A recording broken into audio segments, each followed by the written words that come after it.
اس کے بعد حضرت ابی ابن کعب رضی اللہ تعالیٰ عنہ کا قول ہے، یہ وہ ہے جن کو کہ حضور نے خود فرمایا کہ اقرأہم ابی ابن کعب، قرآن مجید کے سب سے بڑے قاری حضرت ابی ابن کعب ہیں رضی اللہ تعالیٰ عنہ،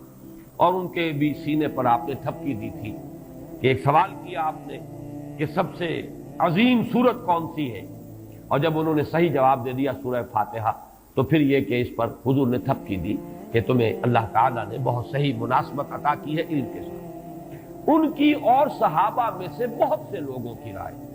یہاں تک کہ یہ کہا جا سکتا ہے کہ بقیہ اقوال جو ہیں وہ شاذ کے درجے میں ہیں، اور یہ گویا کہ اگر اجماع نہ کہا جائے تو بہت حد تک اتفاق کے درجے میں ہے کہ یہ 27ویں شب ہے، اور اس 27ویں شب کے ضمن میں حضرت عبداللہ ابن عباس سے ایک روایت تو پہلے آپ کو بتا چکا ہوں کہ 23ویں شب، لیکن 27ویں شب کے ضمن میں جو مختلف روایات حضرت عبداللہ ابن عباس رضی اللہ تعالی عنہما سے مروی ہیں، ان میں بھی کچھ لطیف نکات ہیں، وہ میں بعد میں بیان کروں گا۔ اس کے بعد ایک شاذ قول اور بھی ہے کہ یہ 29ویں شب ہے، تو یہ گویا کہ 9 ہے اقوال، جن میں سے بعض جلیل القدر صحابہ کے ہیں، عبداللہ ابن مسعود، ابو ذر غفاری، ابن عباس، ابی ابن کعب، لیکن یہ ہے کہ سب سے زیادہ جو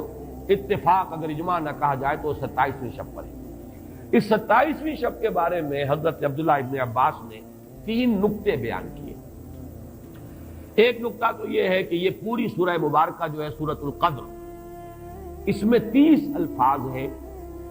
اور ان 30 الفاظ میں سے 27واں لفظ ہے ہی حتی مطلع الفجر، یہ 27واں ہے۔ اس کے اعتبار سے گویا کہ انہوں نے ایک ربط قائم کیا ہے کہ یہ 27ویں شب ہے۔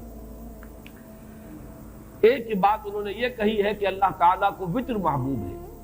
اللہ وطر و یحب الوطر، اللہ خود بھی اکیلا ہے اور وطر کو پسند کرتا ہے۔ پھر یہ کہ وطر جو ہے اب رمضان مبارک کے اندر اگر وہ وطر شمار کیے جائیں گے تو 14-15 وطر بن جائیں گے، لیکن اس میں چونکہ آخری عشرے کے بارے میں بہت سی روایات جو ہیں ان کا تقریباً اجماع ہو جاتا ہے کہ آخری عشرے میں، تو آخری عشرے میں بھی 5 وطر آئیں گے، 21ویں، 23ویں، 25ویں، 27ویں، 29ویں، لیکن حضرت عبداللہ ابن عباس کہتے ہیں کہ 7 کا ہندسہ اللہ تعالیٰ کو بہت پسند ہے، اور بہت سی چیزیں جو ہیں عالم تکوینی میں بھی اور عالم تشریعی میں بھی بہت سی چیزیں وہ ہیں کہ جو 7 کے ہندسے کے ساتھ وابستہ ہیں۔ 7 آسمان ہیں، 7 زمینیں ہیں، ہفتے کے 7 دن ہیں، طواف کے 7 شوط ہیں، سعی بین صفا والمروہ وہ بھی 7 مرتبہ ہے، ادھر سے ادھر، ادھر سے ادھر 7، اسی طریقے سے سجدے کے اعضاء بھی 7 ہیں۔ تو اس سے انہوں نے پہلے وطر اور وطر کے بعد 7 کا حصہ، رمضان کے آخری عشرے کی وطر راتیں اور ان میں 7ویں رات یعنی 27ویں شب، وہ اپنے اس حساب کتاب سے بھی، اور جب انہوں نے یہ بات بیان کی تو حضرت عمر رضی اللہ تعالی عنہ نے ان کی تحسین کی۔